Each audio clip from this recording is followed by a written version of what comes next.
Let's break down our top waiver wire additions for every single position here in week 7 of the fantasy season. All right, let's start the video off with Kamani Vidal of the LA Chargers coming in at 45% rostered as we approach week 7 of the season. Had a big week 6 against the Miami Dolphins. 18 touches, 124 rushing yards, 6.89 yards per carry, 4 targets, 3 catches, 14 receiving yards, a receiving touchdown, 22.8 fantasy points. We were kind of playing the lottery going into week 6. Is it going to be Vidal? Is it going to be Hassan Haskins? Haskins got a little bit of work, 6 touches on the ground, 1 target, 1 catch, ultimately just 3.3 fantasy points. If you guys went out and you got Kamani Vidal, this was the right move, at least going off of this past week. That's the way it looks.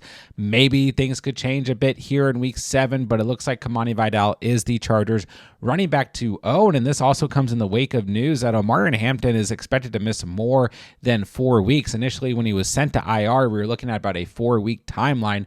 Now we're looking at a further impact in terms of this injury and more missed time for Omarion Hampton. We do have the Chargers kind of linked to some potential trade rumors at the running back position, but for right now, Kamani Vidal once again looks like the running back to own. The Chargers will be at home in week 7 against a good Colts defense, but this is still a player that you guys need to go out and grab off of the waiver wires. If he is available, he is the top running back to add here in week 7's waiver period. Next up, let's talk about Bam Knight of the Arizona Cardinals. 12.4 fantasy points in week 6, 11 touches on the ground, 34 rushing yards, a rushing touchdown, 2 targets, 1 catch for 20 receiving yards. We saw Michael Carter go down to 9 touches, 34 rushing yards. Did have 5 targets, just 2 catches for 30 receiving yards, 8.4 fantasy points. So this is looking like a clear-cut committee. I don't know if I'm going to trust it on a week-to-week basis. Like we got the early morning news, Bam Knight was going to be the starter in week 6 for the Cardinals, and I mean that was true. But once again, we still saw essentially equal amount of touches to Michael Carter when we include targets and receptions. So I don't know exactly what we're going to get in week 7. It's a tough matchup at home facing the Green Bay Packers. Jacoby Brissett filled in nicely for Kyler Murray in terms of, once again, very last-minute news that Jacoby Brissett was going to start in week 6. So don't know if Kyler Murray is going to be active in week 7.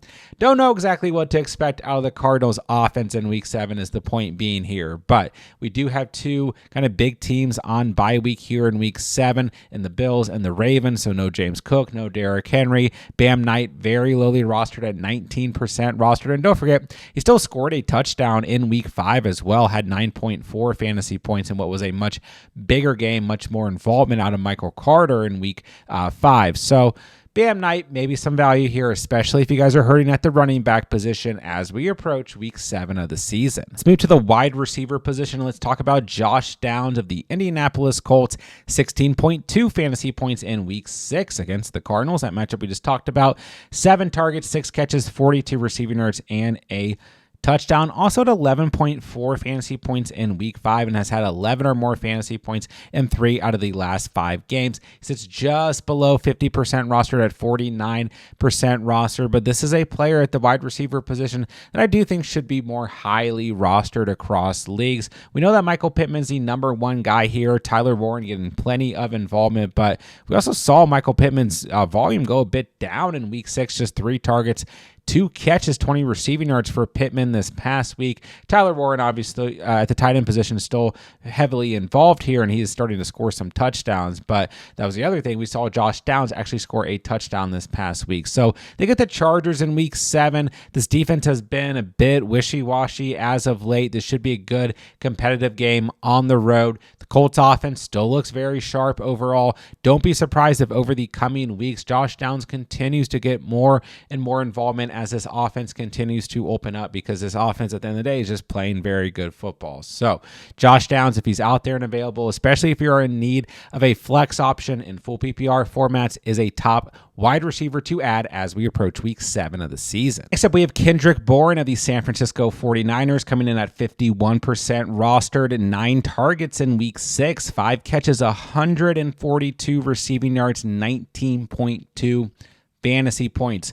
2 weeks in a row with exactly 142 receiving yards, 2 really big weeks over the last 2 weeks. And I talked a lot about Kendrick Bourne going into week 6 as a potential strong play. We talked about him in the stash video. We talked about him in the waiver video last week. This is a player to continue to keep on your radar. Even if Ricky Pearsall, Jawan Jennings, George Kittle are back, whatever it's going to be, I do believe that Kendrick Bourne is starting to carve out a little bit of a role in this offense. And I made this argument all last week. If he can continue to be a healthy player for the Niners, he's probably going to get involvement, get snaps, because a majority of this offense is just injured on a weekly basis, it feels like. Now, I also kind of made the point, if Mac Jones is starting, him or Kendrick Bourne and Mac Jones have a good chemistry dating back to their days in New England. So maybe if Purdy is active in week 7, maybe that changes things here. But ultimately, we're looking at a player that has had 19.2 or more fantasy points in 2 straight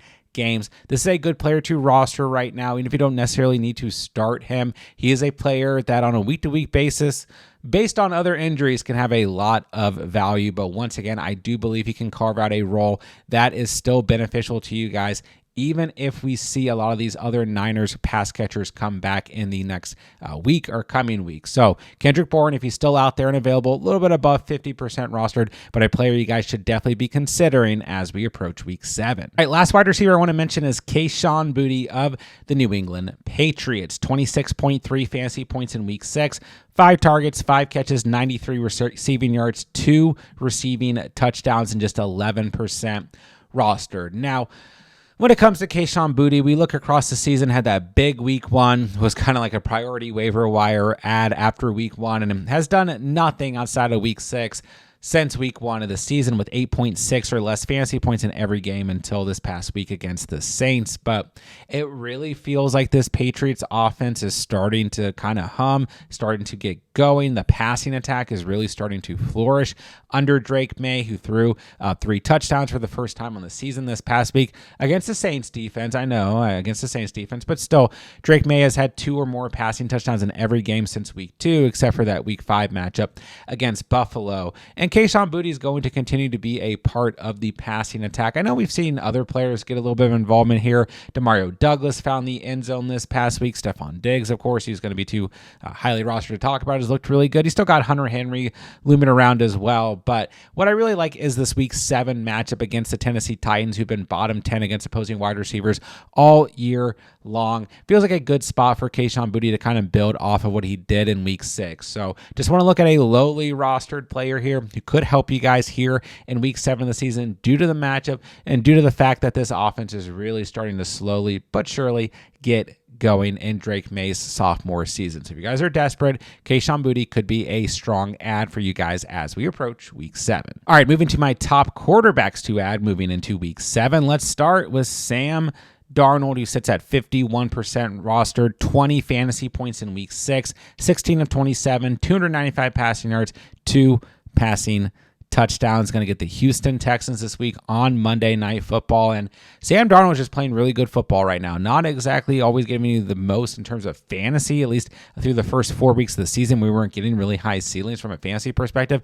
but he's still playing really good football across that stretch. And in the last 2 weeks, has 20 or more fantasy points in each of the last 2 games. And he's had 2 or more passing touchdowns in every game except for 1 since week 2 of the season. Like this matchup against the Texans at home here in week 7. Jackson Smith and Jigba looking like a true elite number 1 wide receiver. And the rest of the pass catchers on this team are having moments too. Cooper Kupp, Torrey Horton are stepping up. AJ Barner, who we'll talk about later, at the tight end position, definitely stepping up. And the run game, although it hasn't been great for fantasy, is still there with guys like Kenneth Walker and Zach Charbonnet and a good Seahawks defense. So this is a good overall team. Darnold at least gives you a safe floor. He has had 16 or more fantasy points in every game since week 2, but now we're starting to show some real upside as well. So if you guys are hurting at quarterback, we got Josh Allen on bye week here in week 7. We got whatever Ravens quarterback was going to be active. Lamar Jackson, maybe not, but whoever was going to be on the bye week here in week 7, So if you guys need help at quarterback, Sam Darnold, a top player to add. And let's talk about Trevor Lawrence, the quarterback that Sam Darnold went against in week 6.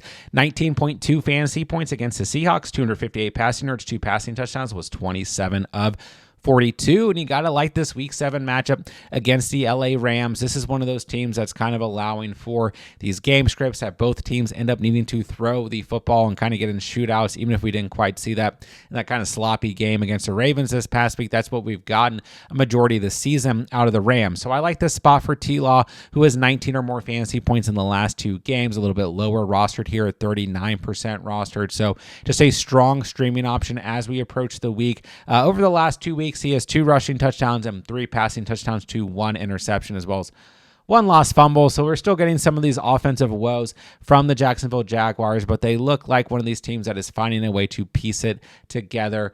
Overall, even though they lost this past week to the Seahawks, they are still, playing with enough relevancy that they are relevant in fantasy football. So Trevor Lawrence, a strong streaming option here as we approach Week 7 of the season. Let's not forget about Jackson Dart at the quarterback position, who is technically in concussion protocol, and I don't want to break down all the concussion issues with Jackson Dart, but he had 23.6 fantasy points against the Eagles in Week 6, 195 passing yards, 17 of 25, a passing touchdown, 58 yards on the ground, and a rushing touchdown. He now has 54 or more rushing yards in every game over the last 3 weeks and 2 rushing touchdowns in that stretch as well. And he's had 17 and a half or more fantasy points in every game over the last 3 weeks. So still sitting at just 46% rostered in single quarterback leagues. Tough matchup this week against the Denver Broncos.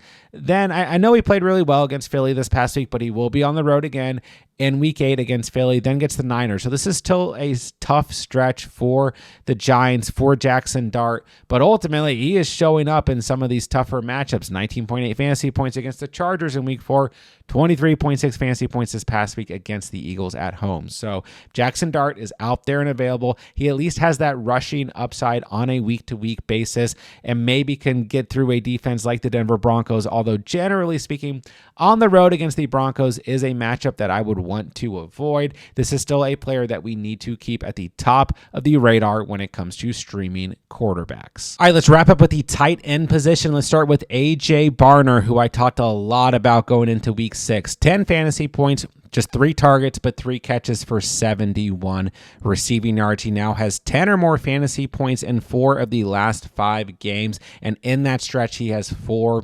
receiving touchdowns. Once again, I got a good feeling about this Seahawks-Texans matchup this week here in Week 7 of the season, and A.J. Barner has just been heavily involved in the Seahawks offense on a week-to-week basis, so you got to feel good here. I pointed this out in the stash video for Week 6. Going into Week 6 of the season, A.J. Barner was the tight end 6 in half PPR, the tight end 11 in full PPR, and will continue to build upon those total rankings with what he did in Week 6 of the season. And this is a player that I really encourage you guys to go out and get going into Week 6, and that's not going to change going into Week 7. He's been really underrated here early in the season, and it looks like Sam Darnold is going to continue to look his way in the passing attack. So if A.J. Barner is out there and available, I think he's a strong add at the tight end position as we move into Week 7. Moving along, we have Harold Fannin of the Cleveland Browns. 15.1 fantasy points against the Steelers in Week 6. 10 targets, 7 catches, 81 receiving yards. And kind of the big thing here is that David Njoku dealt with a knee injury in Week 6 of the season. He was able to play through it, if I'm not mistaken, but he had 6 targets, 3 catches, 28 receiving yards. He's going into Week 7 listed as questionable. If we see no David Njoku or a limited David Njoku, that's going to really open up things for Harold Fannin, who rookie quarterback Dylan Gabriel has really liked to target over the last 2 weeks. And in general, over the last 2 weeks, with Gabriel as a starter, we've just seen a lot of volume go to the tight end position. And in that stretch, Harold Fannin has a touchdown in 11.3 or more fantasy points in the last 2 games. So you got to feel good about Fannin in this matchup against a bad Miami Dolphins defense that has struggled against the tight end position on the year in terms of fantasy points allowed to the tight end position. So Fannin's out there and available, especially if we get news that there's no Njoku here in Week 7. He is a priority add at the tight end position. Last but not least, I do want to talk about Mason Taylor of the Jets, sitting at 47% rostered. Just 1 target, 1 catch, 2 receiving yards, 1.2 fantasy points against the Broncos in Week 6.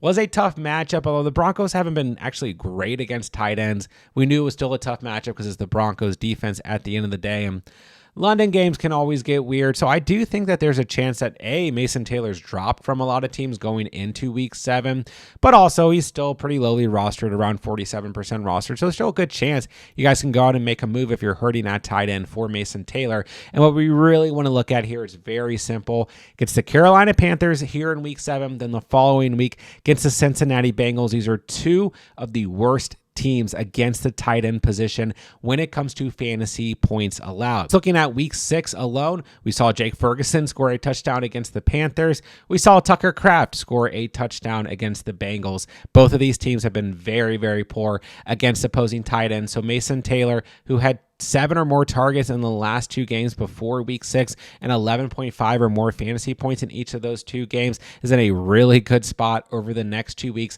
especially if he gets dropped in your league. This is a tight end that you guys have to consider as we approach week 7 of the season. There you guys have it. There are my top waiver wire additions at every single position as we approach week 7 of the fantasy season. Don't forget, guys, I'm answering as many fantasy football questions as I can in the comment section down below. So as the week progresses, make sure you guys are dropping your fantasy questions. I'll get back to you guys when I can. And while you guys are down there, it does me a huge favor and it helps out the channel tremendously if you guys hit that subscribe button and that like button on the way out. When the videos and playlists pop up on the screen as the week progresses, we're going to have everything that you could possibly need here on the channel to dominate week 7 of the fantasy season. So make sure you guys are checking out all of the content as the week goes on. And with that, I'll say thank you guys so much for watching and or listening. And remember, you saw it here on The Catch.